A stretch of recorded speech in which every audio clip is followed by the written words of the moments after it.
প্রিয় viewers, welcome back to Homaira's kitchen. আজকে share করছি খুব সাধারণ একটা রান্না, আমাদের দৈনন্দিন দিনের আটপৌরে একটা রান্না, চিংড়ি দিয়ে শিম আলুর ঝোল। আশা করি খুব সাধারণ এই রান্নাটাও আপনাদের পছন্দই হবে। রান্নায় শিমের পরিমাণটাই বেশি থাকবে। খুব বড় বড় চওড়া শিমগুলি আমি মাঝখানে একটা কেটে নিচ্ছি, 2 ভাগ করে নিচ্ছি, আর 2 পাশে যে শিরাটা আছে সেগুলি ফেলে দিতে হবে। রান্নায় আলুর সাথে আমি আর একটা সবজি দিচ্ছি, কচুমুখী। খুব বেশি দেওয়ার দরকার নেই, 2টার মতো দিয়েছি। আর আলু আমি একটা বেশ বড় সাইজের আলু নিয়েছি। সব কিছুই আমি কিউব কিউব করে কেটে নিচ্ছি। রান্নাটা শুরু করব। আমি নর্মাল তেলে রান্না করছি, তবে আপনারা ইচ্ছা করলে সর্ষের তেল দিয়েও কিন্তু রান্না করতে পারেন। তেলে শুকনা লাল মরিচের ফোড়ন দিচ্ছি, আর তার সাথে দিয়েছি 1 চিমটি পরিমাণ কালো জিরা। কিছুটা পেঁয়াজ দিয়ে এখন আমি জাস্ট একটু ট্রান্সপারেন্ট লুকটা আসলেই আমি দিয়ে দেব কিছু মশলা।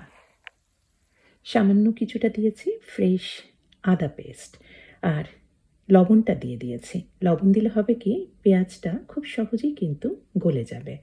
আর অন্যান্য মশলার মধ্যে দিয়ে দিচ্ছি জিরা গুঁড়া আর ধনে গুঁড়া।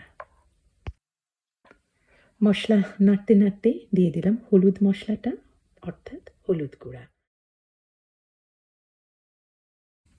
আর তারপরে দিয়ে দিলাম আলু আর কচুমুখিগুলি। এটাই এখন এই মশলার মধ্যেই আমি বেশ কিছুক্ষণ ভুনে নেব। আমি 2-3টার মতো রসুন কোয়া কুচি করে দিয়েছি, আপনারা রসুনের পেস্টও ব্যবহার করতে পারেন। মিডিয়াম হিটে হালকা করে ভেজে নিচ্ছি।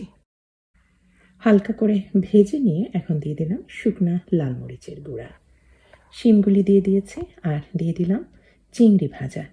আমি বেশ পরিমাণে চিংড়ি, কিন্তু এই সাইজের চিংড়িটা আমি ভেজে রেখে দিই নর্মাল ফ্রিজে। যখন যে তরকারিতে লাগে আমি তখন সেই তরকারিতে চিংড়িটা দিয়ে দিই। এতে খুব সহজে তাড়াতাড়ি কিন্তু রান্নাটা হয়ে যায়, খুব ঝামেলাবিহীনভাবে। আর দিয়ে দিলাম প্রয়োজন অনুযায়ী গরম পানি।